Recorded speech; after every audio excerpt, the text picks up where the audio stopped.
नमस्कार, news India देख रहे हैं आप और आपके साथ मैं हूं मोनिका सिंह। तो आज है शनिवार और हर शनिवार रविवार हम लेकर आते हैं आपके लिए हेल्दी इंडिया, क्योंकि हमें है आपकी सेहत का ख्याल।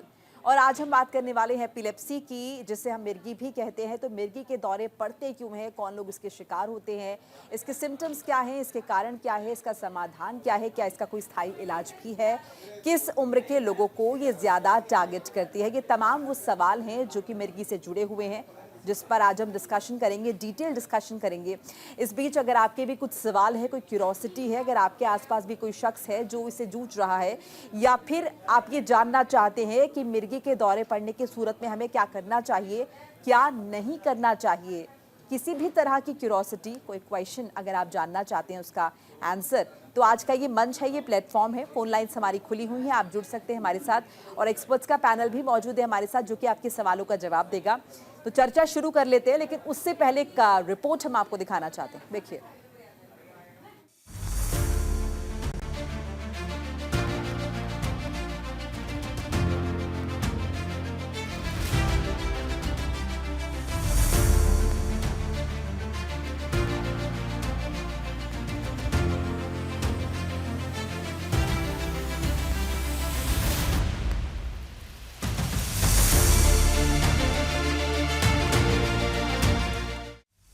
क्या आपने कभी किसी को अचानक झटके आते हुए देखा है, या फिर किसी को बेहोश होकर गिरते हुए? ये मिर्गी हो सकती है।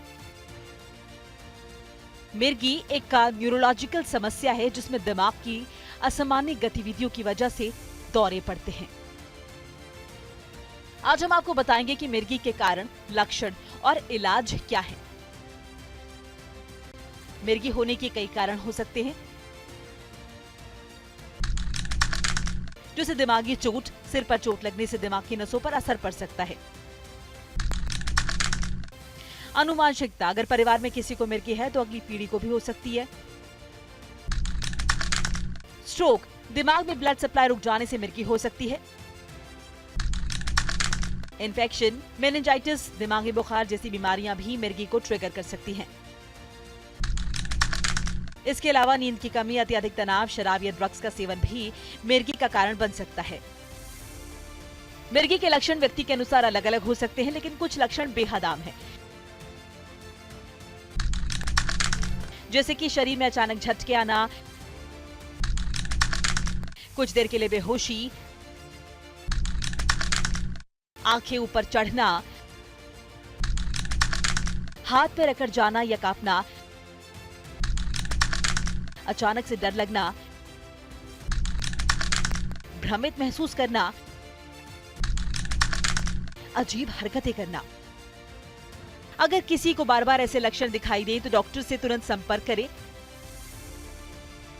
अच्छी बात यह है कि मिर्गी का इलाज संभव है। इसके कुछ प्रमुख इलाजों में से हैं इसके कुछ प्रमुख इलाज हैं दवाइयां। नियमित रूप से दवाइयां लेने से मिर्गी को आप कंट्रोल कर सकते हैं। सर्जरी, अगर दवाइयों से फायदा नहीं होता तो डॉक्टर सर्जरी की सलाह दे सकते हैं। लाइफस्टाइल चेंज करना, पर्याप्त नींद लेना, तनाव कम करना, हेल्दी डाइट से मिर्गी को कंट्रोल करने में मदद मिलती है। इसके अलावा थेरेपी भी, कुछ मामलों में न्यूरो स्टिमुलेशन थेरेपी का भी इस्तेमाल किया जाता है। अगर किसी को मिर्गी का दौरा पड़े तो घबराए नहीं। ऐसी स्थिति में आपको करना क्या है?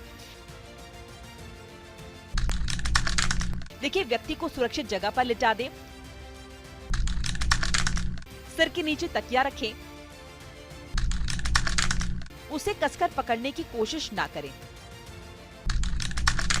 दौरा खत्म होने के बाद धीरे धीरे होश में आने दें।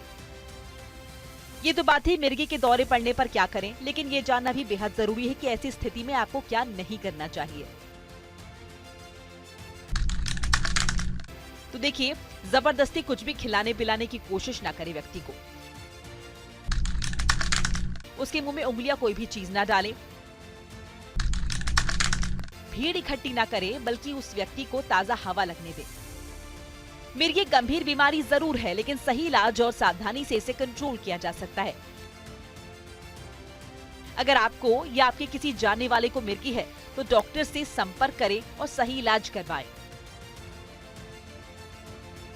न्यूज इंडिया के लिए मोनिका सिंह की रिपोर्ट।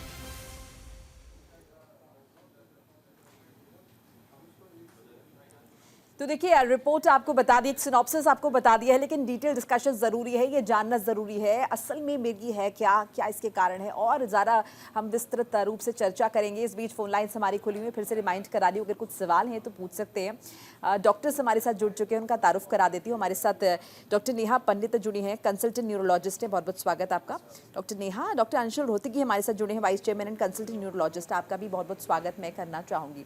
डॉक्टर नेहा, आपके साथ शुरुआत कर लेते हैं। तो सबसे पहला सवाल मेरा ये है, क्या मिर्गी लाइफस्टाइल इशू है? देखिए, मिर्गी लाइफस्टाइल इशू तब बन जाता है अगर सपोज आप कुछ ऐसा रिस्क फैक्टर है जो आप कर रहे हैं। फॉर एग्जांपल, अगर आप अल्कोहल ले रहे हैं प्रॉपर, अगर आप स्लीप नहीं ले रहे हैं, तो इन केसेस में रिस्क फैक्टर बढ़ जाता है। या अगर आप कोई ड्रग्स कंज्यूम कर रहे हैं, इन सबको हम प्रोवोक्ड सीजर की कैटेगरी में डालते हैं, यानी कि कुछ ऐसा रिस्क फैक्टर आप खुद अपनी बॉडी को दे रहे हैं जिसकी वजह से सीजर आने का रिस्क बढ़ सकता है। अदरवाइज जो बाकी कॉजेज होते हैं वो जेनेटिक एपिलेप्सीज हो सकती है, या कोई अगर ब्रेन में कोई स्ट्रक्चर का एबनॉर्मेलिटी है उसकी वजह से मिर्गी आ सकती है। तो इसको हम लाइफस्टाइल में कैटेगराइज नहीं करेंगे। लाइफस्टाइल में वही सब आएगा अगर आप खुद कोई ऐसा रिस्क फैक्टर कर रहे हैं जिसकी वजह से मिर्गी का रिस्क बढ़ सकता है। डॉक्टर अंशुल, आपसे भी मैं समझना चाहूँगी, कितना कॉमन है ये प्रॉब्लम? देखिए, मिर्गी एक कॉमन प्रॉब्लम है, और हम इस मतलब एज ए न्यूरोलॉजिस्ट हम लोग इसको day in and day out देखते हैं। और ख़ासकर ये जो मिर्गी है, इसमें बाई मॉडल पीक्स होते हैं, यानी एक्सट्रीम्स ऑफ एजेस में होते हैं। एक जो पीक होती है वो बचपन में होती है, यानी कि 15-20 साल की उम्र से पहले, और एक लेटर एज में होती है। तो एज ए न्यूरोलॉजिस्ट मिर्गी हमारी प्रैक्टिस का एक लार्ज प्रोपोर्शन है, अलॉन्ग विद हेडेक, स्ट्रोक और पार्किंसन जैसी बीमारियों के। तो एक सिग्निफिकेंट नंबर ऑफ पेशेंट्स को हम देखते हैं मिर्गी। डॉक्टर, मैं फिर भी आपसे और थोड़ा डिटेल में समझना चाहूँगी। मिर्गी जैसे आपने की सेग्रीगेशन किया, आपने कहा कि एक बुजुर्ग वाली एज में 55-50 के बाद होता है और एक यंग एज में होता है।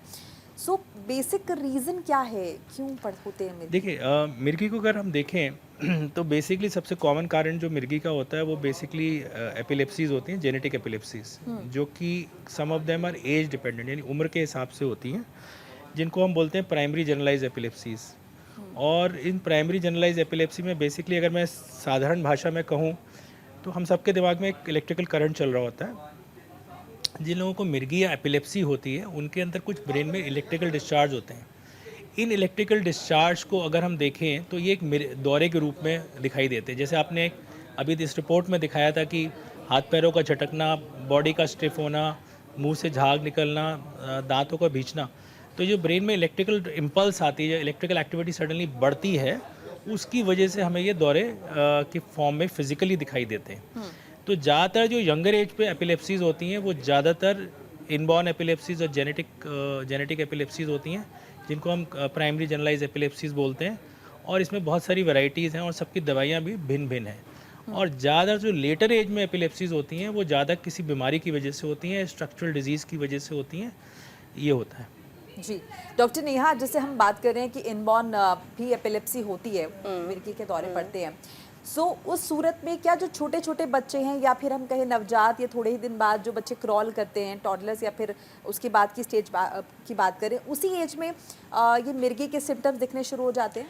देखिए, ऐसा नहीं है। बेसिकली हर सब ग्रुप के हिसाब से जो जेनेटिक एपिलेप्सीज है उनको हम कैटेगराइज करते हैं। जैसे फॉर एग्जांपल कुछ न्यूनेटल एपिलेप्सीज होती है। न्यूनेटल मतलब कि 28 दिन के पहले पहले अगर किसी बच्चे को सीजर आता है। उसके बाद हमारे पास होती है इन्फेंटाइल एपिलेप्सी, इसका मतलब जो 1 साल की उम्र के पहले पहले आता है। फिर कुछ एपिलेप्सीज होती है जो प्री स्कूल एज में आता है, जैसे 3 से 5 साल के स्कूल गोइंग बच्चे हैं, उनको मिर्गी आ सकती है। उसके बाद फिर एडोलेसेंस ग्रुप आता है, जैसे 11 से 18 साल के बीच में। उसके बाद फिर कुछ एपिलेप्सीज है जो एडल्ट एज ग्रुप में आता है। तो सब एज ग्रुप जो है जेनेटिक एपिलेप्सीज के अलग अलग है। ऐसा नहीं है कि छोटे हैं तो ज्यादा रिस्क है, ओल्ड है तो ज्यादा रिस्क है, ये किसी भी एज ग्रुप में हो सकता है। तो डॉक्टर, मैं ये समझना चाहूँगी, जैसे अभी आपने एक और फैक्टर का जिक्र यहाँ पर हुआ है, हेरिडेटरी का, डॉक्टर अंशुल।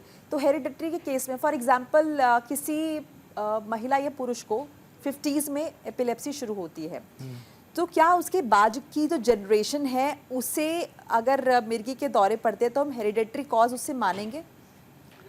देखिए ऐसा है कि ये बड़ा जटिल क्वेश्चन है, इसका आसान इतना आंसर इतना सीधा जी, नहीं तभी है। मैंने आपसे पूछा कि आप थोड़ा इलैबोरेट अगर इसे कर पाएं। ठीक जी। है, तो देखिए कुछ एपिलेप्सीज होती हैं, जैसे एक जुवेनाइल मायोक्लोनिक एपिलेप्सी है। हाँ, वो वन ऑफ द मतलब वो जुवेनाइल एज में होती है और उसमें जर्क्स आते हैं, झटके आते हैं, कॉमनेस्ट एपिलेप्सी है। तो इसमें एक डेफिनेटली एक जेनेटिक फोकस है, जेनेटिक लोसाई है। तो ये इंडिया में one of the very common epilepsies है और इसमें हमने देखा है खासकर that there is a strong genetic factor, ये फैमिलीज में रन करती है। तो इस तरह के अगर कोई इसमें ज़्यादातर जो पेशेंट्स होते हैं वो 10 से 20 साल की उम्र में हमारे पास आते हैं और कई बार बीच में दौरे बंद भी हो जाते हैं और फिर बाद में हो सकता है लेटर एज में भी आए। तो इसके अंदर काफ़ी एक जेनेटिक फैक्टर होता है, बट हर प्रकार की एपिलेप्सी में ये एक सिंगल जीन या सिंगल जेनेटिक फैक्टर नहीं होता। इट्स अ पॉलीजेनिक इरिटेट, इसमें बहुत सारी चीज़ें इन्वॉल्व होती हैं। एक तो जीन की प्रेजेंस और whether the gene is really producing the disease और नॉट। तो काफ़ी सारे फैक्टर्स पर डिपेंड करता है। तो हम ये नहीं कह सकते हर किसी को जिसको जेनेटिक एपिलेप्सी है उसके बच्चों को एपिलेप्सी होगी। Right. So it is not a single factor. But it is one of the It could be one of the factors. Right. तो कई बार क्या होता है जीन होती है but it may not manifest, वो उसको बोलते हैं gene with reduce penetrance, it may not manifest और it may manifest at a much later age. हाँ जी। डॉक्टर नेहा, सिम्टम्स का अगर जिक्र करें, एज ग्रुप आपने बताया अलग अलग एज ग्रुप में होते हैं, सिम्टम्स हमेशा कॉमन होते हैं या फिर अलग अलग एज ग्रुप के हिसाब से सिम्टम्स भी डिफरेंट होते हैं? ये आपने बहुत अच्छा क्वेश्चन पूछा। बेसिकली जो जेनेटिक एपिलेप्सीज होती है उसमें ये देखा जाता है कि उसमें मल्टीपल फॉर्म्स ऑफ सीजर एक ही बच्चे के अंदर हो सकते हैं, ठीक है। और अगर हम जेनेटिक की बात ना करें, अगर हम बाकी सब ग्रुप पे चले जाते हैं, जैसे फॉर एग्जांपल अल्कोहल से हो गया या सोडियम की कमी होने से हो गया, तो उसमें usually generalize tonic clonic type का सीजर होता है जो कि पूरी बॉडी का सीजर हो सकता है, ठीक है। तो एक ही पर्सन को मल्टीपल टाइप्स भी हो सकते हैं और एक ही पर्सन को एक सिंगल टाइप का सीजर भी हो सकता है सिम्टम्स पे।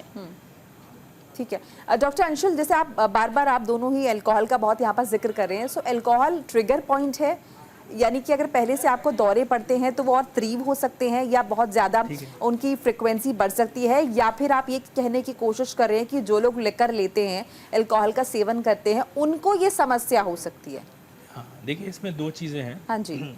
जो लोग जिनको सीजर्स या एपिलेप्सी होती है और जो ट्रीटमेंट पे हैं या नहीं हैं, उसमें अल्कोहल सीजर बढ़ाने के चांसेस करता है। ये बेसिकली सीजर थ्रेशोल्ड को लो डाउन करता है। तो अगर कोई जिसको सीजर की प्रॉब्लम है या एपिलेप्सी है और जो ट्रीटमेंट ले रहा है, उसमें अल्कोहल लेने से सीजर की चांसेस बढ़ जाते हैं, पहली चीज़। दूसरी चीज़ है कि सीजर जो है, ये जो अल्कोहल है, ये एंटी सीजर मेडिकेशन के संग भी इंटरफेयर करता है।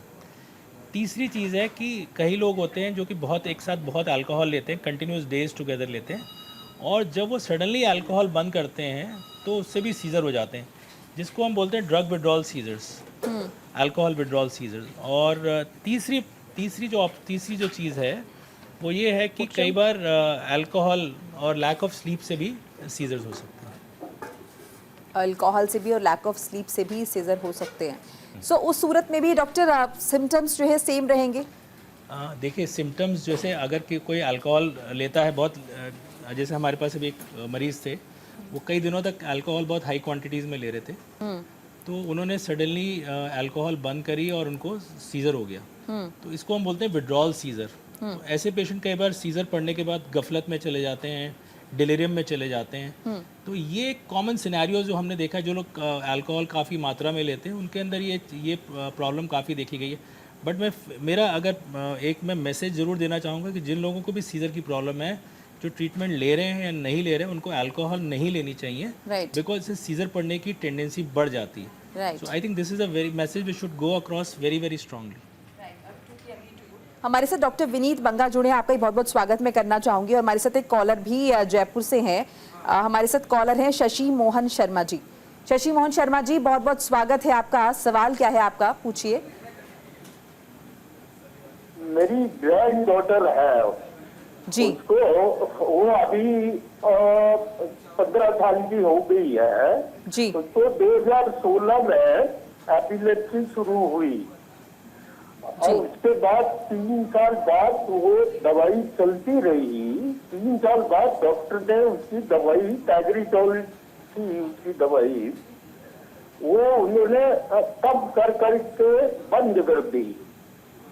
जी, बंद करने के बाद फिर दोबारा जो उसको सीजर आना शुरू हुआ और आज भी वो मेडिसिन पे है 300 mg मॉर्निंग, 300 mg इवनिंग टैग्रिटोल। जी ये कब तक कंटिन्यू रहेगा, मैं जानना चाह रहा था। जी डॉक्टर विनीत, आप जवाब देना चाहेंगे? जी बिल्कुल। जैसा इन्होंने बताया है कि जो मेडिसिन है वो 3 साल चली और 3 साल के बाद कम करके बंद कर दी गई, और जब बंद करी तो दोबारा से सीजर आ गया। तो जो ज़्यादातर मिर्गी के मरीज होते हैं उनमें जो मिर्गी की दवाइयों का जो कोर्स होता है, जो प्रॉपर कोर्स है, वो 2 से 3 साल का होता है। और 50% पेशेंट्स जो हैं जिनकी हम दवाई बंद कर देते हैं 3 साल बाद, उनको दौरा नहीं पड़ता ज़िंदगी में कभी भी, और हमेशा के लिए दवाई बंद हो जाती है। राइट। लेकिन 50% पेशेंट ऐसे होते हैं जिनको जब हम 3 साल बाद दवाई बंद करते हैं तो उनको दोबारा से मिर्गी का दौरा आ जाता है। तो ऐसे पेशेंट्स में ज़्यादातर सिनेरियो में आपको दवाई लाइफ लॉन्ग लेनी पड़ती है। तो दवाई हम दोबारा से बंद नहीं कर पाते ऐसे पेशेंट्स में जिनको दवाई बंद करने के बाद दोबारा दौरा आ जाता है। लेकिन जो एक चीज़ करनी चाहिए हमें इस केसेस में, जैसे फीमेल हैं, लड़कियां, अगर ये दवाई बंद करना चाहते हैं आगे के लिए और अगर दौरे में दिक्कत है, तो उस केस में हम एक काम कर सकते हैं कि हम इनका एपिलेप्सी का पूरा वर्कअप करें। तो अगर हम एपिलेप्सी का पूरा वर्कअप करेंगे, हमको हो सकता है कि कोई और एपिलेप्सी का कारण मिल जाए जिसका हम सर्जिकल ट्रीटमेंट कर सकते हैं और मिर्गी की दवाई बंद हो सकती है। बट अदरवाइज मिर्गी की दवाई अगर किसी पेशेंट को, जैसा मैंने आपको रूल ऑफ 50% बताया, तो 50% पेशेंट्स को 3 साल बाद दवाई बंद हो जाएगी और उन्हें ज़िंदगी में कभी दौरा नहीं आएगा। जो बाकी के 50% हैं जिनको दवाई बंद करने के बाद दौरा आता है, तो उनकी दवाई लाइफ लॉन्ग चलती है। ठीक है, हमारे साथ इस बीच एक और कॉलर है, मुख्तार अंसारी हमारे साथ जुड़े हैं पुणे से। बहुत बहुत स्वागत है आपका। सवाल पूछिए प्लीज अपना। हेलो। जी जी, सवाल पूछिए अपना। हाँ मैडम, मेरा लड़की का एक लड़की है जी। वो कम से कम 14-15 साल का है जी। और उसको ये बीमारी हो जाता है। उसको बचपन से होते आया है, लेकिन कभी 6 महीना में होता है, कभी 3 महीने में होता है, कभी साल भर में भी अभी हो रहा है। और जब वो उसको झटका जैसे आता है तो मुंह उसको सफेद हो जाता है और हाथ वगैरह ऐसे ककड़ा देता है, मतलब पूरा खींचता है जी। और वो प्रक्रिया कम से कम 2 से 3-4 मिनट चलता है जी। हाँ, तो इसके लिए क्या करना है मैडम? डॉक्टर नेहा जी। ठीक है, जैसा कि इन्होंने बताया कि उसको बचपन से सीजर्स आ रहे हैं, बचपन से मिर्गी है और वो कंट्रोल नहीं हो रही है। और जिस तरह से इन्होंने हिस्ट्री बताया, इन्होंने बोला आंखें ऊपर की तरफ चल जाती है और पूरा बॉडी में जर्किंग मूवमेंट्स होता है, 2-4 मिनट तक रहता है। तो इसको हम जनरलाइज टोनिक क्लोनिक सीजर बोलते हैं, जिसमें ब्रेन का दोनों पार्ट्स जो है इक्वली इन्वॉल्व होते हैं, दोनों साइड पे करंट का एक्टिविटी जो है वो बढ़ जाता है। तो बेसिकली जितने भी टाइप्स का एपिलेप्सी है, जैसे फॉर एग्जांपल पूरा बॉडी का जर्किंग है, उसकी अलग मेडिकेशंस है।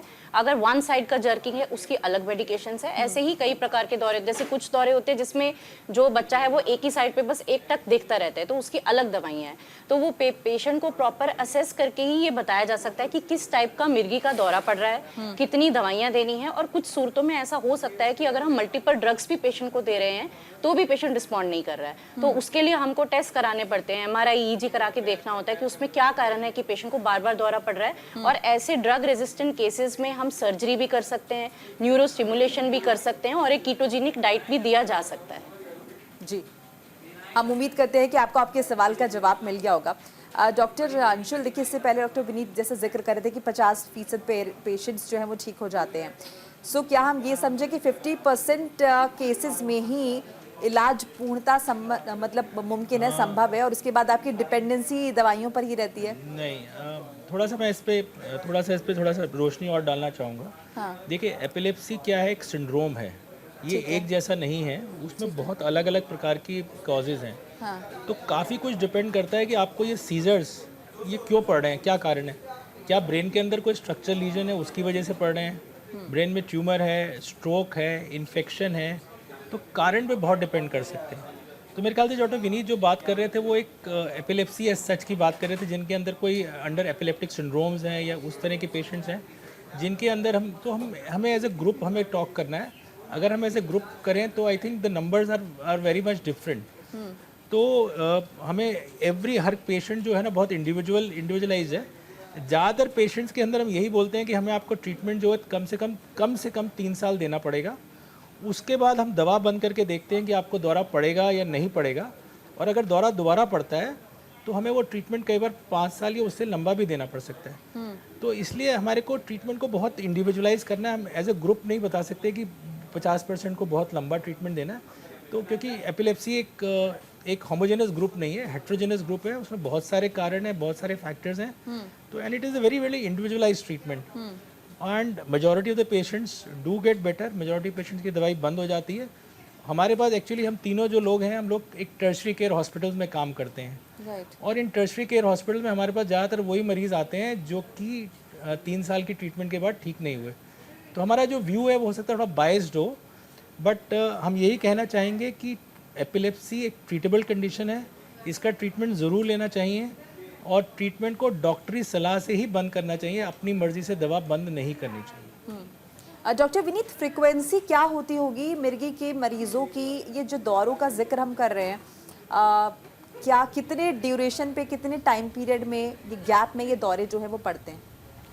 जैसा डॉक्टर अंशु ने भी बोला कि जो मिर्गी के कारण पे बहुत डिपेंड करता है। अगर माना किसी को ज़्यादा मिर्गी में है कि उसका MRI नॉर्मल है, EEG नॉर्मल है, तो मिर्गी की फ्रीक्वेंसी अलग अलग पेशेंट्स में अलग अलग हो सकती है। मतलब इतने एक्सट्रीम स्पेस भी हो सकते हैं कि किसी पेशेंट को तो दिन में 2-3 दौरे पड़ रहे हैं और किसी पेशेंट को साल भर बाद एक दौरा आ रहा है, 3 महीने बाद एक दौरा आ रहा है। ये इस बात पे डिपेंड करता है कि पेशेंट की एपिलेप्सी का कारण क्या है और क्या वो ट्रीटमेंट फॉलो कर रहा है या नहीं कर रहा है, जो प्रिकॉशंस हैं उनको फॉलो कर रहा है या नहीं कर रहा है। फॉर एग्जांपल, अगर आपको एपिलेप्सी है तो आपको ज़रूरी है कि आप नींद पूरी लें, दवाएं टाइम पे खाएं, अल्कोहल का कंजम्पशन ना करें।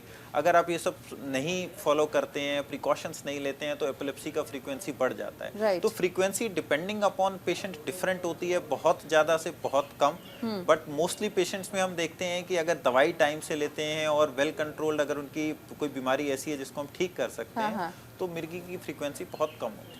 ठीक है, हमारे साथ एक कॉलर जुड़े हैं जम्मू कश्मीर से, सोनू जुड़े हैं। सोनू जी, स्वागत है, सवाल पूछिए अपना। जी नमस्कार मैम जी। मेरा सवाल ये है कि मेरी ये लड़की है, 3 दिन से पहले थी, 3 दिन की थी जब, तब से उसको दौरे पड़ना शुरू हुए थे मिर्गी के जी। तो अब भी क्या ना, अभी उसको ट्रीटमेंट भी चल रहा है जम्मू हॉस्पिटल से, लेकिन उसको अभी भी क्या ना कि रात को सोते समय, रात को नींद के समय, मतलब ज्यादा से ज्यादा 30 सेकंड 60 सेकंड या 1-1.5 मिनट का दौरा पड़ता है अभी भी।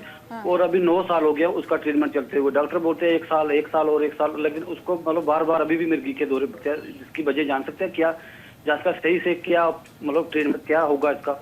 जी डॉक्टर नेहा। जैसा कि ये बता रहे हैं कि उसको बचपन से दौरे पड़ रहे हैं, तो लाइकली पॉसिबिलिटी है ये one of the genetic epilepsies हो सकता है, कोई एपिलेप्सी सिंड्रोम हो सकता है। एपिलेप्सी सिंड्रोम्स कुछ ऐसे हैं जिसमें स्पेसिफिकली रात में ज़्यादा दौरे आते हैं। तो ये पेशेंट को देख के, उसका पूरी हिस्ट्री जान के कि किस टाइप का दौरा है, कब होता है, और साथ में इस टाइप ऑफ एपिलेप्सिस में जो जेनेटिक एपिलेप्सिस है उसमें हमको EEG MRI बहुत हेल्प करता है।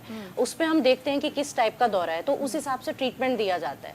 और जैसा पहले भी मैंने बताया कि कुछ जेनेटिक सिंड्रोम्स जो है वो रेजिस्टेंट टू ट्रीटमेंट हो सकते हैं, और उन केसेस में प्रॉपर इवेल्युएशन करके हम आगे नेक्स्ट स्टेप जो हमारा है, जैसे सर्जरी करना, न्यूरोस्टिमुलेशन करना, उस पर हम जा सकते हैं। जैसे इन्होंने जिक्र किया कि 9 साल हो चुके हैं और अभी भी ट्रीटमेंट चल रहा है अभी भी, तो क्या ये समझे कि आजीवन इनको मेडिसिन खानी पड़ेगी? मोस्ट लाइकली जो सुन के, हिस्ट्री सुन के जो लग रहा है, ऐसा ही लग रहा है कि जेनेटिक सिंड्रोम है। और जेनेटिक सिंड्रोम्स में कुछ तो बिनाइन होते हैं। बिनाइन माने कि वो 18 ईयर्स के बाद वो सीजर्स की फ्रीक्वेंसी कम हो जाएगी और दवाई धीरे धीरे छूट सकती है।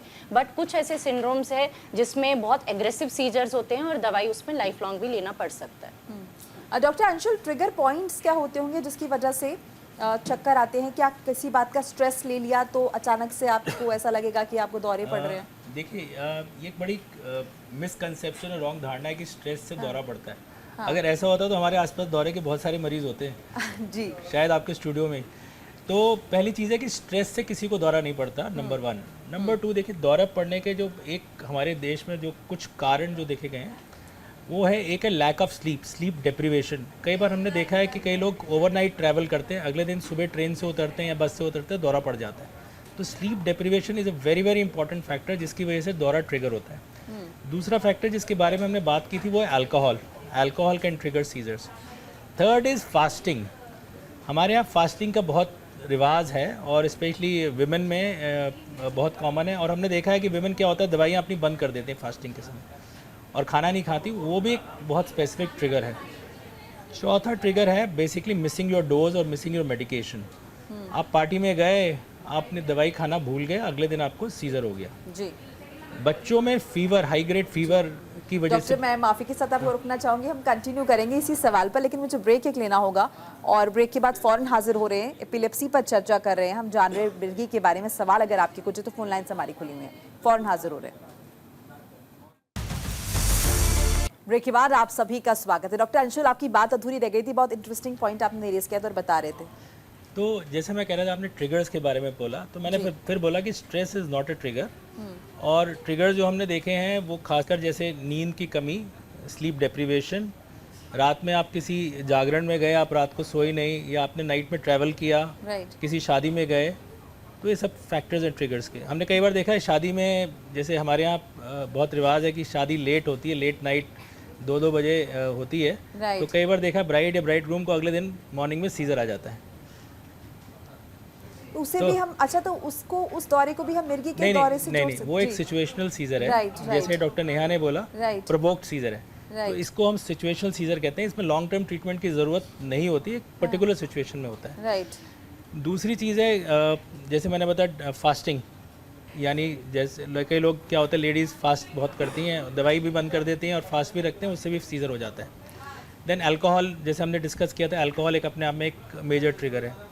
तो ये कुछ ट्रिगर्स होते हैं जिनका हमें खास ख्याल रखना है। Plus there are certain medicine, certain group of medicines जिनके अंदर नॉर्मल इंडिविजुअल्स के अंदर भी सीजर्स हो जाते हैं, और ये पेशेंट्स जो कि एपिलेप्टिक मेडिसिन ले रहे हैं या एंटी सीजर मेडिसिन ले रहे हैं, उनको इन ड्रग्स को अवॉइड करना चाहिए, बिकॉज इनसे भी दौरे पड़ सकते हैं।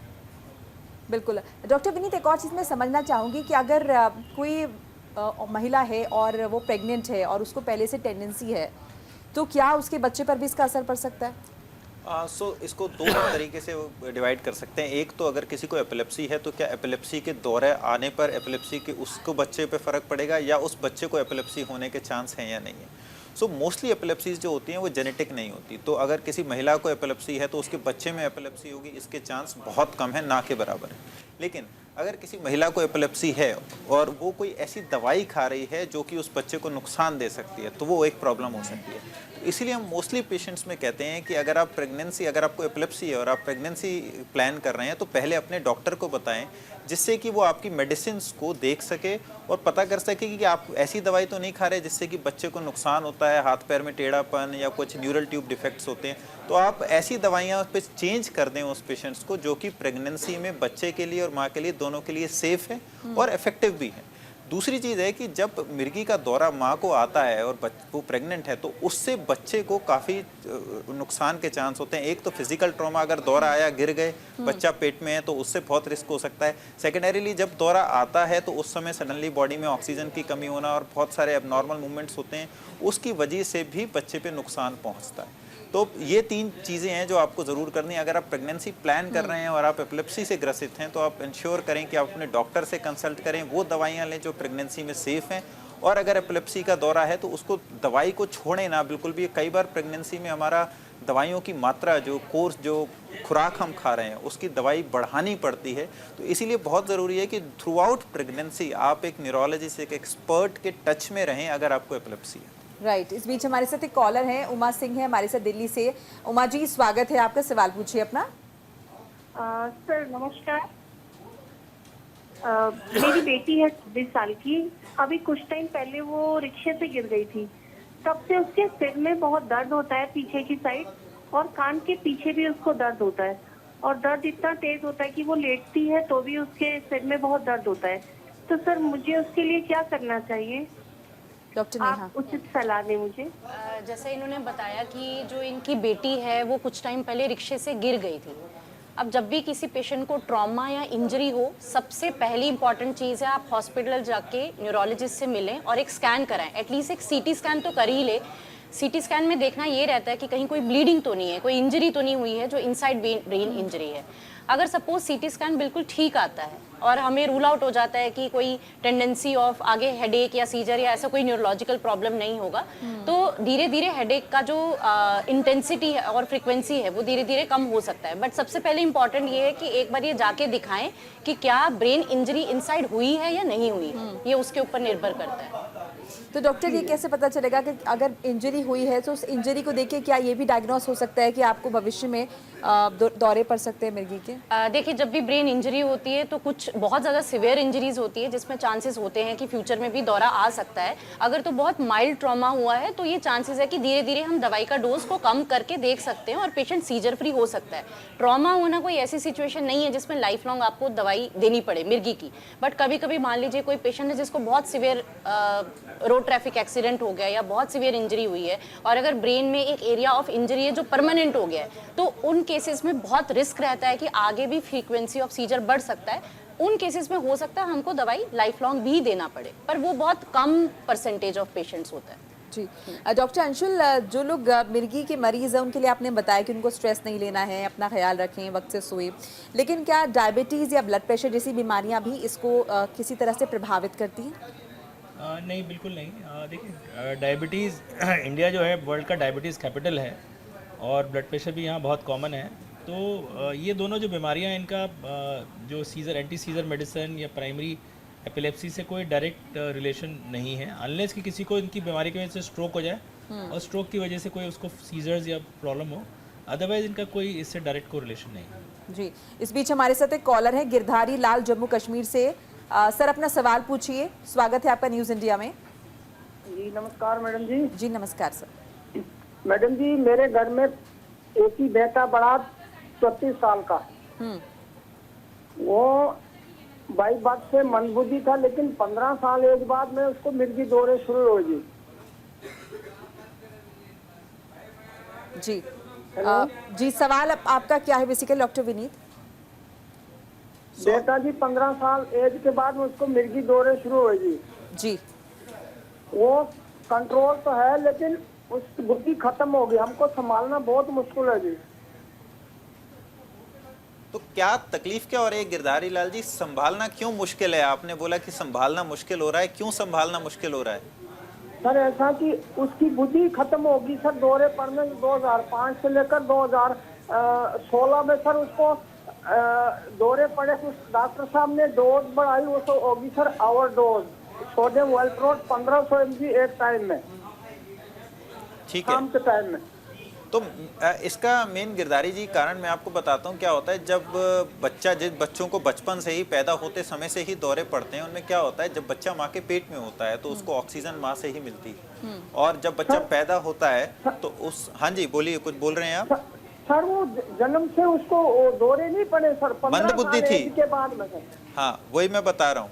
आपने जैसे बताया कि बचपन से मंदबुद्धि थी और 15 साल के बाद से दौरे पड़ रहे हैं, तो मैं जब बता रहा था कि जब बच्चा माँ के पेट में होता है तो उसको ऑक्सीजन माँ से मिलती है थ्रू कनेक्शंस, जो जब पेट में होगा। जब बच्चा पैदा होता है उसका माँ से कनेक्शन कट जाता है, और जब वो रोता है तो उसके फेफड़े खुलते हैं और वो अपनी ऑक्सीजन सप्लाई खुद बनाता है, और उस समय माँ से क्योंकि कनेक्शन कट जाता है, तो अगर बच्चा थोड़ा भी देर से रोएगा तो उसके ब्रेन में ऑक्सीजन की कमी हो जाएगी, और उस ऑक्सीजन की कमी होने की वजह से ब्रेन का डेवलपमेंट जो है, जो ब्रेन के सर्किट्स हैं वो प्रॉपरली बन नहीं पाते, जिससे कि बच्चा मंदबुद्धि हो जाता है।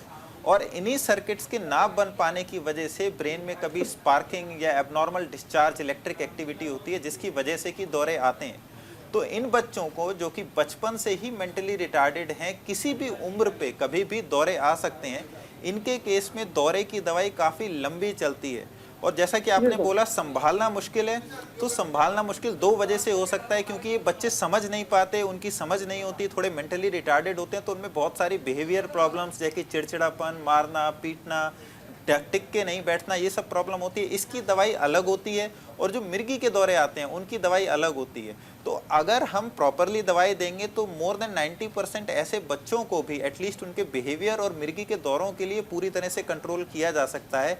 यहाँ तक बात रही ब्रेन के नॉर्मल डेवलपमेंट की, जो मेंटल रिटार्डेशन है उसके लिए physiotherapy, occupational therapy, psychology, counselling और बच्चे का रिहैबिलिटेशन वो इम्पॉर्टेंट रोल प्ले करता है, and which is more important medicine से भी ज़्यादा ये सब ज़रूरी है। इस बीच हमारे लेकिन सर वो चीज अवेलेबल है ही नहीं सारी। 99 में निमास बेंगलोर में इसको मेंटली का ट्रीटमेंट कराया सर, इम्प्रूवमेंट हुआ सर, फिर उसको डिसेबल स्कूल में डाला सर, लेकिन 15 साल एज के बाद में जब फिर शुरू हो गया सर तो बिल्कुल ही बस जीरो हो गया सर। बिकॉज जैसे मैंने बताया कि ब्रेन के जो कनेक्शंस हैं वो प्रॉपरली फॉर्म नहीं है, तो इसमें आपको बहुत फैमिली को बहुत एफर्ट करना पड़ेगा ब्रेन में कि ऐसे मेंटली रिटार्डेड बच्चा पूरी तरह से नॉर्मल आ जाए। ऐसी दवाइयाँ नहीं हैं डॉक्टरों के पास आज। उम्मीद करते हैं गिरधारी लाल जी आपको कुछ जो है मदद मिली होगी इन तमाम सुझावों से। हमारे साथ एक और कॉलर जुड़े हैं गुजरात से। बहुत बहुत स्वागत है सर, आपका सवाल पूछिए अपना। सर मेरी वाइफ को एपिलेप्सी है, हमने ईईजी टेस्ट करवाया था। जी एक बार फिर से दोहरा दीजिए सर, आप क्या कह रहे हैं? जी मेरी वाइफ को एपिलेप्सी है सर। जी। मैं ईईजी टेस्ट करवाया था, उसमें मिला था उनको, पर 6 महीने में 7 महीने में एक आध बार आता था उनको दौरा। और अभी डॉक्टर ने उनको ब्रिडजाइलम 50 करके टैबलेट दिया है, जो कंटिन्यूस 2-3 साल लेने के लिए बोला है। डॉक्टर नेहा आप सुन पाई? जैसा कि डॉक्टर अंशु पहले डिस्कस कर रहे थे कि मेजॉरिटी जो मिर्गी के दौरे पड़ते हैं, एपिलेप्सी जब होती है, उसमें एटलीस्ट 2 to 3 इयर्स या मैक्सिमम 5 इयर्स तक तो हम रिकमेंड करते ही हैं दवाई लेने के लिए, अगर कोई प्रोवोक्ड रीज़न नहीं है तो इतना दवाई तो देना ही पड़ेगा। फिर 3 से 5 साल जब हो जाएं, उसके बाद हम पेशेंट का रिपीट MRI करके देखते हैं, EEG करके देखते हैं। अगर वो नॉर्मल है फिर हम धीरे धीरे दवाइयों को टेपर ऑफ करके डोज कम करके देखते हैं। अगर उस पर भी पेशेंट स्टेबल रहता है तो फिर चांसेस होते हैं कि दवाई का जो डोज है या दवाई को बंद किया जा सकता है। जी डॉक्टर अंशुल, थेरेपीज़ का भी यहाँ पर आप लोगों ने जिक्र किया था, तो किस तरह की थेरेपीज़ होती है और वो कैसे मदद करती हैं? थोड़ा सा एलैबोरेट करें, मतलब थेरेपीज़। जी तो देखिए ऐसा है कि ज़्यादातर पेशेंट जो जिनको सीजर्स पड़ते हैं, एपिलेप्सी होता है, वो एंटी सीजर मेडिकेशन से ठीक हो जाते हैं। बट एक स्मॉल ग्रुप ऑफ पेशेंट्स होता है जिसको हम बोलते हैं ड्रग रेजिस्टेंस एपिलेप्सी। तो ड्रग रेजिस्टेंस एपिलेप्सी वो पेशेंट्स होते हैं जिनको मोर देन 2 ड्रग्स हमें देनी पड़ती है, 2, और जिनको दवाइयाँ से कंट्रोल नहीं हो रहे, उसमें हमें अलग प्रकार की ट्रीटमेंट देनी पड़ती है। तो इसमें जो है कई प्रकार की ट्रीटमेंट अवेलेबल हैं, कुछ है इन्वेजिव ट्रीटमेंट, कुछ है नॉन इन्वेजिव और कुछ सर्जिकल। तो पहले बात करूंगा मैं नॉन इन्वेजिव ट्रीटमेंट की। तो नॉन इन्वेजिव में एक डिवाइस होता है जिसको बोलते हैं वेगल नर्व स्टिमुलेटर, जिसको जो कि छोटा सा डिवाइस होता है, नेक में लग जाता है। और ये कुछ पेशेंट जिनको पार्शियल ऑनसेट सीजर्स होते हैं, उनके अंदर एक काफ़ी कामयाब होता है वेगल नर्व स्टिमुलेटर, तो उनके अंदर ये सीजर्स कंट्रोल कर सकता है, इन एडिशन टू जो मेडिसिन हम ले रहे हैं। उसके अलावा एक तरह की सर्जरी होती है जो कि एक बहुत स्पेसिफिक सब ग्रुप्स के लिए होती है, जिसको बोलते हैं मीडियल टेम्पोरल स्क्लेरोसिस और मीडियन टेम्पोरल एपिलेप्सी, जहाँ पर हम एक सर्जरी करते हैं और इसमें एक लोबेक्टमी करते हैं। Certain part of the median temporal lobe, खासकर हिप्पोकैम्पस, वहाँ पे हम सर्जरी करते हैं, उस ख़राब हिस्से को निकाल देते हैं, जिससे कि सीजर्स कंट्रोल हो जाते हैं। दी थर्ड टाइप ऑफ थेरेपी जो इन्वॉल्व है, जो अभी रिसेंटली लास्ट फ्यू ईयर्स में आई है, वो होता है डीप ब्रेन स्टिमुलेशन। इसके अंदर ब्रेन के अंदर इलेक्ट्रोड लगाते हैं, जिसकी वजह से हम बाहर से पेसमेकर के द्वारा सीजर्स को कंट्रोल करते हैं।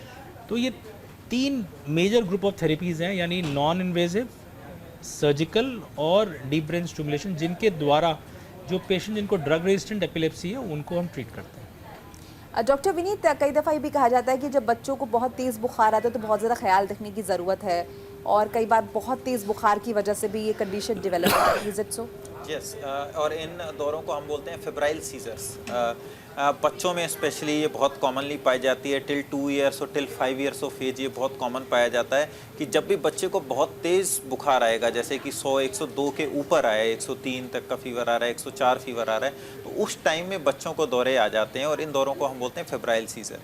इसके लिए बहुत ज़रूरी है कि जो फेब्राइल सीजर है उसमें उसका ट्रीटमेंट ये है कि एक तो आप बच्चे को अगर बुखार हो रहा है तो उसको तेज़ बुखार ना चढ़ने दें, जल्दी ही बुखार की दवाई दे दें जिससे कि उसको तेज़ बुखार हो ही ना। दूसरा, अगर बुखार होता है और उसका दौरा आता है तो मोस्टली ये बच्चे जो हैं जनरली अगर उनको शुरू होगा बचपन में तो यूजुअली 2 से 5 साल बाद ये दौरे पड़ने बंद हो जाते हैं, डिस्पाइट कि अगर फीवर भी होगा तब भी सीजर नहीं होंगे। एक बहुत माइनॉरिटी पेशेंट्स होता है 5% जिनको लंबे समय तक दौरे आ सकते हैं आगे चल के लाइफ में, बट मोस्टली फेब्राइल सीजर्स जिन बच्चों को होता है उनमें दौरे 2 से 5 साल बाद नहीं आते। और इनका इलाज यही है कि अगर बुखार आ रहा है तो बुखार चढ़ने ना दें, कम बुखार में ही दवाई दें, दवाई से नहीं उतर रहा ठंडे पानी की पट्टी रखें, कोल्ड स्पॉन्जिंग करें, और कुछ ऐसी मेडिसिन हम देते हैं कि जब बच्चे को फीवर हो रहा है तो उस टाइम पे आप उस ड्यूरेशन के लिए 2-4 दिन के लिए वो दवाई दे दें जिससे कि उस बच्चे को फेब्राइल सीजर ना हो। राइट। डॉक्टर नेहा, अगर फॉर एग्जांपल किसी को दौरे पड़ रहे हैं तो इंस्टेंट क्या करना चाहिए? क्या ज़रूरी है कि डॉक्टर के पास ही जाए या फिर आप उसे तभी ट्रीट करके शांत कर सकते हैं? अगर किसी को अचानक से सीजर पड़ता है, सबसे पहले तो उसके आसपास कोई शार्प ऑब्जेक्ट्स नहीं होना चाहिए, ठीक है? कोई ऐसा जैसे टेबल का एज हो जिससे वो गिरे तो उसको चोट लग जाए। मोस्ट इम्पॉर्टेंट तो यही है।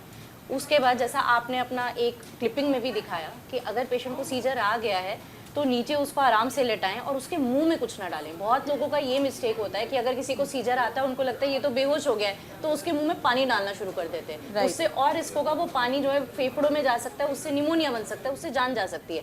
तो वो चीज़ कभी नहीं करना है, मुंह में कुछ नहीं डालना है। हाँ, आप ये ज़रूर कर सकते हैं कि जो दौरे का पेशेंट है, अगर उसके दांत बिल्कुल क्लेंच हो जाएंगे, टाइट हो जाएंगे, तो उसकी जीभ कट सकती है। तो मुंह में थोड़ा सा रुमाल आप रख सकते हैं ताकि उसकी जीभ ना कटे। तो ये आपको करना है। दूसरा, कुछ ऐसे पेशेंट्स हैं जिनके सीजर्स वेल कंट्रोल्ड होते हैं, तो हम उनको एक मेडिकेशन ऐसा देते हैं कि अगर वो इमरजेंसी बेसिस पे यूज़ कर सकते हैं। फॉर एग्जांपल अचानक से दौरा पड़ता है तो स्प्रे दे सकते हैं कि थोड़ी देर के लिए वो रुक जाए, बट वो परमानेंट इलाज नहीं है। अगर किसी को सीजर आ रहा है दवाई लेने के बावजूद भी, then you have to go to the hospital एक बार देखने के लिए कि सीजर आया क्यों है। अगर दवाई ले रहे हैं तो भी क्यों आए, और अगर दवाई छोड़ी है तो उसमें भी पूरा इवेल्युएशन करना रहता है। जी, इस बीच हमारे साथ एक कॉलर भी जुड़े हैं, प्रखर भारद्वाज हमारे साथ जुड़े हैं मध्य प्रदेश से। प्रखर जी, स्वागत है आपका, सवाल पूछिए अपना। मैम, मैं ये जानना चाह रहा था कि मेरी वाइफ को ना एपिलेप्सी थी। अभी हमारा बच्चा मतलब बेबी भी डिलीवर हो गया अच्छे से, और एम्स के ही डॉक्टर है, HOD है भोपाल एम्स के, वही अभी उनको मॉनिटर कर रहे थे। तो मुझे बस ये जानना है कि उन्हें अभी लेमोट्रिजिन और लेविपिल, यदि विनीत सर और मैम में से कोई बता दे, लेमोट्रिजिन आई थिंक 250 और लेविपिल 750 चल रहा है, तो ब्रेस्ट फीडिंग में कोई दिक्कत तो नहीं होती इससे बच्चे के ऊपर, मतलब इसका कोई असर तो नहीं पड़ता है? जी डॉक्टर अंशुल। तो देखिए, ऐसा है कि वैसे कहा जाता है कि लेविपिल जो होती है वो ब्रेस्ट फीडिंग के लिए बहुत एडवाइजेबल नहीं होती, बट अभी तो क्योंकि दोनों दवाई लेमोट्रिजीन भी दे सकते हैं और लेविपिल, दोनों को कंटिन्यू करना चाहिए, क्योंकि बेहतर तो यही रहता है। हम लोग आजकल मना नहीं करते, क्योंकि हमारे ज़्यादातर जो पेशेंट्स होते हैं, जो प्रेग्नेंट मदर होती हैं, वो लेविपिल पे ही होती हैं, तो हम उनको एडवाइस करते हैं कि ब्रेस्ट फीडिंग आप कंटिन्यू कर सकते हैं। जी, हम उम्मीद करते हैं कि आपको आपके सवाल का जवाब मिल गया होगा। डॉक्टर, एक और मैं चीज़ समझना चाहूँगी डॉक्टर विनीत आपसे, अगर दौरे पड़ रहे हैं तो क्या ये ज़रूरी है कि डॉक्टर को कंसल्ट किया जाए, या फिर, क्योंकि मुझे लगता है बहुत सारे केसेस में ऐसा भी होता होगा कि डॉक्टर के पास लोग नहीं जाते, सो अगर आप डॉक्टर से कंसल्ट नहीं कर रहे हैं और आपको दौरे फ्रिक्वेंटली पड़े जा रहे हैं, सो एक्सट्रीम केस में क्या हो सकता है? अगर आपको बार बार दौरे पड़ रहे हैं तो दौरे से आप सिर्फ दौरे की वजह से जान जाए इसका कारण कम होता है, लेकिन फॉर एग्जांपल आपको बार बार दौरे पड़ रहे हैं, आप इलाज नहीं करा रहे, आपके दौरे कंट्रोल नहीं हो रहे, तो दौरों से क्या हो सकता है, माना आपको दौरा आ रहा है, सड़क पे जाते हुए आप बाइक चला रहे हैं या सड़क पे वॉक कर रहे हैं और आपको दौरा आ गया, आप गिर गए, आपको एक्सीडेंट हो सकता है, जान जा सकती है। आप किचन में खाना बना रहे हैं और सडनली आपको दौरा आ जाता है, आप जल सकते हैं, आपको बर्न इंजरी हो सकती है। बहुत पेशेंट्स हमारे पास ऐसे होते हैं जो कि आते हैं कि किचन में बना रहे थे, दौरा आया और जल गए। या फिर आप किसी पानी के पास हैं, फॉर एग्जाम्पल स्विमिंग पूल के पास हैं या ऊंचाई पे हैं, पहाड़ पे हैं, तो आपको डूब सकते हैं, आप ऊपर हाइट से गिर सकते हैं, तो आपको चोट लग सकती है। इसके अलावा अगर आपको दौरा आता है तो एक एंटिटी होती है जिसको हम बोलते हैं सुडेप, जिसमें कि मिर्गी के मरीजों में अगर बार बार दौरा आता है तो उनकी सडन डेथ हो जाती है, जिसका कोई कारण नहीं पता चलता। मोस्टली बोला जाता है कि उनके हार्ट की रिदम गड़बड़ हो जाती है। तो मिर्गी के मरीजों में अगर आप टाइमली इलाज नहीं करा पाते तो बेस्ड ऑन द सिचुएशन आपको अगर बार बार दौरे आते हैं तो वो आपके लिए जानलेवा हो सकता है। इसलिए बहुत ज़रूरी है कि डॉक्टर के पास जाएं। ज़्यादातर पेशेंट्स को होता है कि दौरा आ रहा है तो बोल देते हैं, कुछ लोगों में होता है कि ऊपरी छाया है या कुछ और इलाज कराते हैं, कुछ टोने टोटके कराते हैं या कुछ ऑल्टरनेटिव मेडिसिन लेते हैं, उससे दौरे कंट्रोल नहीं होते और ये दौरे आपके लिए जानलेवा हो सकते हैं, क्योंकि दौरों किस सिचुएशन में आएंगे that can be life threat. Right. इस बीच हमारे साथ एक और कॉलर है, प्रीति हमारे साथ है लखनऊ से। प्रीति जी, स्वागत है आपका, सवाल पूछिए अपना। डॉक्टर नेहा जी, प्रीति जी सवाल पूछिए। हेलो जी, सवाल पूछिए प्लीज अपना। मैम, मेरी डॉटर जो है वो 18 ईयर्स हो गए हैं, तो एज उसकी 18 साल हो गई है, उसको क्या क्या मतलब है? प्रीति जी, थोड़ा सा अगर आप लाउड बोल पाएंगे तो बहुत अच्छे से समझ पाएंगे आपका सवाल। जी जी मैम, मैं लखनऊ से बात कर रही थी प्रीति। मेरी बेटी है वो ना 2016 से, अभी 18 ईयर्स की है, 2016 से उससे इसकी प्रॉब्लम हो रही थी इसकी। ठीक है। तो अभी तक इसका ट्रीटमेंट चल ही रहा है इनको। अब पहले तो हुआ 2-3 बार, उसके बाद आराम हो गया, फिर क्या हल्के हल्के शॉट्स आते हैं, एकदम कुछ हाथ में हो गया, एकदम गिर जाएंगी, ऐसे ऐसे छोटे छोटे झटके आ रहे हैं। तो ईसीजी कराई हमने, 2023 में कराई थी। तो ऐसी प्रॉब्लम क्यों हो रही है? क्योंकि डॉक्टर से इलाज चल रहा है, वो कह रहे हैं कि अब ऐसे ऐसे शॉट्स आ रहे हैं, छोटे छोटे झटके आ रहे हैं, तो इनके आते ही रहेंगे तो मेडिसिन लाइफ टाइम चलेगी इनकी। जी इन्होंने बताया कि इनकी जो डॉटर है अभी 18 साल की है और 2016 से उसको दौरे पड़ रहे हैं, जो कि पर्टिकुलर इन्होंने हिस्ट्री दिया झटका आने वाला। ये जो झटका आने वाला एपिलेप्सी है और जो इस एज ग्रुप में आता है उसको जुवेनाइल मायोक्लोनिक एपिलेप्सी बोलते हैं। तो इसमें पेशेंट को किस तरह का सीजर आता है? यूजुअली अर्ली मॉर्निंग, सुबह जैसे 4-5 बजे के आसपास पेशेंट को सडन जर्क्स हो सकते हैं। अगर मान लो उन्होंने हाथ में कुछ गिलास पकड़ा है, वो हाथ से एकदम से छूट सकता है। बट इस टाइप ऑफ एपिलेप्सी की सबसे अच्छी बात यही है कि ये ट्रीटेबल है और इसमें कुछ ऐसी दवाएं हैं जिससे ये बीमारी पूरी तरह से रुक सकती है। But at the same time juvenile myoclonic epilepsy का जो ट्रीटमेंट है पूरी लाइफ लेना पड़ता है, उसको आप स्टॉप नहीं कर सकते हो। But at the same time दवाई प्रॉपरली लें तो उसको फुली कंट्रोल किया जा सकता है। राइट, कंट्रोल किया जा सकता है। हमारे साथ एक और कॉलर है गाजियाबाद से, उषा जुड़ी है। उषा जी, बहुत बहुत स्वागत है आपका, सवाल पूछिए अपना। मैम मैं टीवी देख रही थी तो मैंने अभी आपका शो देखा, तो इसलिए मैंने कॉल करना मुनासिब समझा। जी थैंक यू। मेरा एक छोटा बच्चा है मैम जी। मेरा बच्चा 4 साल तक बिल्कुल ठीक था। अब उसको कुछ दिनों से ना उठने बैठने में दिक्कत होने लगी। फिर मैंने उसका टेस्ट कराया तो फिर डॉक्टर ने बोला मुझे जेनेटिक टेस्ट कराने को, तो उसको डीएमडी बताया मेरे बच्चे को मैम। जी। तो उसको डॉक्टर ये बोलते हैं इस बीमारी का कोई इलाज नहीं है, क्या मैम ऐसा है? नमस्कार उषा जी। तो जैसा आपने बताया आपका बच्चा 4 साल का है, 5 साल का है और उसको बैठ के खड़े होने में दिक्कत होती है और जेनेटिक टेस्ट में आपको पता चला कि उसको डीएमडी है, डुशेन्स मस्कुलर डिस्ट्रॉफी इसको बोलते हैं। इस पर्टिकुलर टाइप की जो मांसपेशी की डिजीज़ है ये, जिसमें मांसपेशियां बहुत कमज़ोर हो जाती हैं। मांसपेशियों को सर्वाइव करने के लिए, मांसपेशियों के नॉर्मल होने के लिए जो प्रोटीन ज़रूरत होती है वो ऐसे मरीजों में बननी बंद हो जाती है और एक जेनेटिक अबनॉर्मेलिटी की वजह से होता है। अब बहुत सारी जेनेटिक डिजीज़ ऐसी हैं जिनका ट्रीटमेंट आजकल आ चुका है, जीन थेरेपी आ चुकी है, एंजाइम रिप्लेसमेंट थेरेपी आ चुकी है, बट आज तक भी जो डीएमडी जो डुशेन्स मस्कुलर डिस्ट्रॉफी है इसका एट प्रेजेंट कोई ट्रीटमेंट ऑप्शन अवेलेबल नहीं है। इसका जो मेन ट्रीटमेंट मेन स्टे है उसमें यह है कि आप एक्सरसाइज करें। कुछ बच्चों में लो डोज ऑफ स्टीरॉइड से वो रिस्पॉन्ड करते हैं, बट ज़्यादातर केसेस में ये वीकनेस बढ़ती जाती है और एट प्रेजेंट जैसा आपने बताया, आपको डॉक्टर्स ने भी बताया है कि मेडिकल फील्ड में अभी तक इसका कोई ट्रीटमेंट नहीं आया। उसी चीज को लेके मैंने सर कॉल करना, थोड़ा मेरे को कुछ जानकारी मिलेगी, क्योंकि मैं एम्स दिखा रही हूँ, दिल्ली एम्स में दिखा रही हूँ, वहाँ भी डॉक्टर स्टेरॉइड दे रहे हैं। उसे 10 mg की स्टेरॉइड है वो देने को डेली बोला हुआ है। और क्या बोलते हैं वो सर, एक वो है विटामिन D3 जिसे बोलते हैं और कैल्शियम है, बस यही देने को बोलते हैं कि इस बीमारी में कोई मेडिसिन नहीं है। जी अनफॉर्चुनेटली ट्रीटमेंट ऑप्शन नहीं है, बट आप एक्सरसाइज ज़रूर कराएं। हाँ, फिजियोथेरेपी के लिए बोलते हैं। जी, बहुत बहुत शुक्रिया कॉल करने के लिए आपका हेल्दी इंडिया में।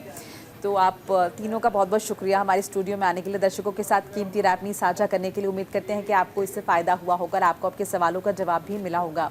तो हेल्दी इंडिया में आज के लिए बस इतना ही। फिर मुलाकात होगी अगले शनिवार एक नई समस्या के साथ और निश्चित तौर पर समाधान भी लाएंगे। तब तक के लिए दीजिए इजाज़त। आप देखते रहिए न्यूज़ इंडिया। नमस्कार।